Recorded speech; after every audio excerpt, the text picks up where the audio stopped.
दोस्तों नमस्कार, बाजार विश्लेषक में आप सभी का स्वागत है। दोस्तों अभी आपके सामने निफ्टी 50 इंडेक्स फंड का परफॉर्मेंस है। आप यहाँ देख सकते हैं कि पिछले एक साल में निफ्टी 50 इंडेक्स फंड में जो रिटर्न मिला है वो बैंक एफडी से भी कम मिला है। अब ज़्यादातर लोग इस बात को लेकर के परेशान हैं कि बैंक एफडी से जब कम रिटर्न मिल रहा है तो बाजार का जोखिम लेने का क्या फ़ायदा है। दोस्तों आज की इस वीडियो में मैं आपको ये भी बताऊंगा कि इतनी गिरावट होने के बाद जबकि एनएवी सस्ते हो चुके हैं वहाँ किस तरह से इन्वेस्टमेंट आप कर सकते हैं। तो पहले मैं उन लोगों के लिए बताना चाहूँगा जो लोग ये सोच रहे हैं कि बैंक एफडी से कम ब्याज मिल रहा है और यानी कि डबल डिजिट में ब्याज नहीं मिल रहा है और बाज़ार का जोखिम लेना पड़ रहा है। तो देखिए कभी भी ना गिरावट जो भी होती है वो टेम्प्रोरी है। आप मान के चलिए कि बाज़ार में जो भी गिरावट है वो टेम्प्रोरी है। लॉन्ग टर्म के लिए अगर आप निवेश कर रहे हैं तो आपको एक अच्छा रिटर्न ज़रूर मिलेगा।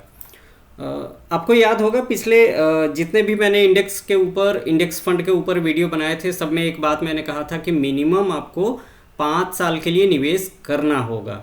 5 साल के पहले आप ना सोचें कि आपको क्या रिटर्न मिल रहा है। बिल्कुल 5 साल आपको लगातार देना ही देना चाहिए यदि आप इक्विटी म्यूचुअल फंड में आप निवेश कर रहे हैं। तो स्मॉल कैप वगैरह में 5 से 7 साल आपको देना चाहिए मिनिमम टाइम। तो ये जो गिरावट है वो टेम्प्रोरी है। और कितनी गिरावट हो चुकी है तो ऊपरी लेवल से अगर आप देखेंगे तो लगभग ये 8-8.5% की गिरावट हो चुकी है। 1 दिसंबर 2022 का हाई है और यहाँ से अगर आप देखेंगे तो अभी मान के चलें कि आपने 8-8.5% अपना पैसा लूज किया है यदि इंडेक्स फंड में है तो। और कितनी गिरावट हो सकती है तो और यहाँ 3-3.25% के आसपास की गिरावट उम्मीद की जा रही है। तो आपके लिए यहाँ पर एक इन्वेस्टमेंट का मौका बनता है। आप चाहें तो यहाँ पर बाज़ार अभी यहाँ है तो यहाँ पे कुछ पैसा निवेश कर सकते हैं। इसके बाद यदि और थोड़ी सी गिरावट होती है तो यहाँ पे आप दूसरा अपना इंस्टॉलमेंट निवेश कर सकते हैं। इससे ज़्यादा की गिरावट अभी मैं नहीं देख रहा हूँ। तो यदि आप देखेंगे ऊपरी लेवल से तो ओवरऑल अगर ये पूरा गिरावट हो जाता है तो लगभग 10 से 11% का गिरावट आपका यहाँ हो गया और लगभग इतने परसेंट आपको सस्ते रेट पर एनएवी मिल जाएंगे जो कि कम नहीं होता और ये आगे लॉन्ग टर्म में आपको अच्छा बेनिफिट भी देगा। तो आपको एक वीडियो में मैंने डिटेल में इसके बारे में बताया भी है कि कब कब कितनी गिरावट होने पर आपको निवेश करना चाहिए। तो उसी फॉर्मूले के आधार पे मैं आज आपको बता रहा हूँ कि इतनी जो गिरावट हुई है यहाँ पर निवेश करने का एक अच्छा मौका है।